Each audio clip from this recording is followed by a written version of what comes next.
उपकार ना आहिनि माण्हू आहिनि कोन्हनि महिल तव्हां ॾिसो त अॻे ईदनि ते असांखे वॾो में वॾो रश हूंदो हो। हाणे परेशान लॻा पिया आहियूं त सब्जी वठण नथा अचनि महांगा जे करे नथा अचनि। भिंडी 100 था हलायूं किलो, करेला भी 100 रुपया किलो, पटाटा भी 100 रुपयो साईं, पटाटा 40 रुपया किलो, तूरी 40 रुपया किलो, 80 रुपये किलो साईं, बसर 80 रुपये किलो, मेहा 60 रुपये किलो साईं, कचालू 120 रुपया किलो। ऐं चांहि जेका आहे 40 रुपया आहे, सॼी अधु चांहि 20 रुपया आहे। तमामु माना महांगाई थी वई आहे, जंहिंजे करे असांजी चांहि तमामु घटि थी हले। माण्हुनि खे 20 रुपया बि नथा बचनि जो माना चांहि अचे पीअनि।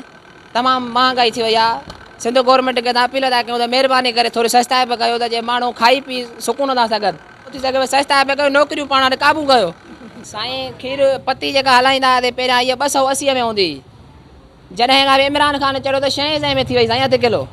एॾी इमरान खान तेज़ी वठाए छॾी जो सफ़ा माना वठण खां बि कमु घणो थी वियो आहे। खीर जेको वठंदा हुआ त तव्हां 50-60 रुपए में हाणे 120 रुपए में था खीर वठूं। माना असां पंहिंजा पैसा बि सूरनि जा था कढूं था, एॾी तमामु महांगाई थी वई आहे। हे कोप हलायूं था मिड़ई फिराट करे जो मिड़ई रोज़ी करे था वञूं, पंहिंजो पेट बि मिड़ई पाले था वञूं हिन कोप था। बाक़ी हिन कोप तां त तमामु कमु ॾुखियो थो थी वञे। हिन कोप में चांहि बि इलाही थी पए ऐं इन खां अलावा 20 रुपए में माना असांखे पुॼा में नथी पए।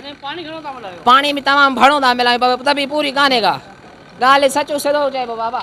100 वठूं किले ते किलो पाणी आहे, पर न किले खीर मां जे छड़े खीर जी ठाहींदा हुआसीं त 5 कोप ठहनि था, पर अधु किलो खनि असां मिड़ई पाणी विझी मिड़ई 8-10 कोप ठाहियूं था। जंहिं मिसाल ॻाल्हि 120 खीर जा बि निकिरनि, पंहिंजी मज़ूरी बि निकिरे, मिड़ई वक़्तु हले असांजो। असांजे बाबे जो मशहूरु होटल आहे कयूं होटल वारो मदेजे में पहिरें नंबर ते हुयो, पर हिन वक़्तु जेका महांगाई थी वई आहे माण्हू तमामु दांह था कंदा यार चांहि भली न आहे, चांहि भली न आहे। पोइ इन जे करे भली न आहे जो महांगाई वधी वई आहे, असांजी बि थोरो कमु वधी वियो आहे। पाणी थोरो असां बि सवायो था विझूं, मञींदासीं बिल्कुलु मञींदासीं जो असांखे पंहिंजा ख़र्च बि हलाइणा आहिनि, दुकाननि जूं मसवाड़ुनि बिजलियुनि जा बिल आहिनि, मज़ूर। असां चांहि जी क्वालिटी भली हलाईंदासीं त जॾहिं 60 रुपए में चांहि हलायूं 30 रुपया कटो हलायूं, पर 20 रुपए ते माण्हू माना चवनि था 3 दफ़ी था त हे 50 थी। अड़े बाबा हे 10 चई खैरो आहे 10 जो माना जे सुठी चांहि हलाईंदासीं त 60 रुपए में हलाए सघंदासीं।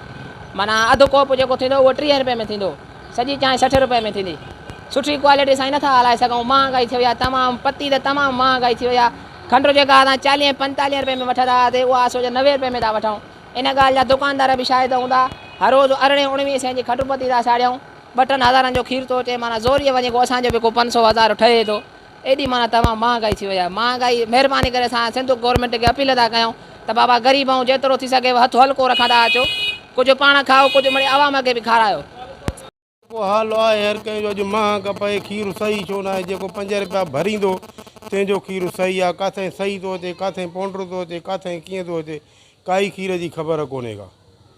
साईं ॻोठाणनि में असां वञूं कोन था, ॻोठाणनि जी काई ख़बर पए कोन थी, वञूं पाण खणी अचूं त ख़बर पए न बाबा। खीर हाणे मां वटि कोन्हे को, खीर ईंदो आहे 7 बजे, बसि सुबुह जो ईंदो आहे 7 बजे। खीर जी शिका खीर मिले कोन थो। डिमांड बाबा हिन महिल खीर जी मिलत घटि आहे, हलत घणी आहे। बिल्कुलु खीर असांजो सही हूंदो आहे, असां खीर टाइम ते पुॼाईंदा आहियूं। खीर जी इन करे किलत हूंदी आहे जो सावण आहे, सावण जो वियम घटि हूंदा हिन में इन जे करे खीर जी किलत हूंदी आहे। खीर खे सावण जेको आहे कुल्फ़ी ठहे थी, माओ थो ठहे, आइस्क्रीम ठहे थी, इन जे करे खीर जी किलत हूंदी आहे। असां तक़रीबन मुंहिंजो पंहिंजो खीर हूंदो आहे, मन ॾेढ हूंदो आहे खीर, मां डेली पुॼाईंदो आहियां। असांखे मिले थो 80-90 रुपए मिले थो, ऐं जेको पाण विकिरो कनि था उहे 120 था कनि, 100 रुपए था कनि, असांजे रेट घटि था ॾियनि। असां हिते माना 90 रुपए था ॾियूं, पोइ बि हुननि खे बचति थी थिए, असांखे नथी थिए एतिरी बचति। न बिल्कुलु असां त न मिलाईंदा आहियूं, ॿियनि जी हाणे ख़बर कान्हे का, ॿिया मिलाईंदा हूंदा ज़रूरु।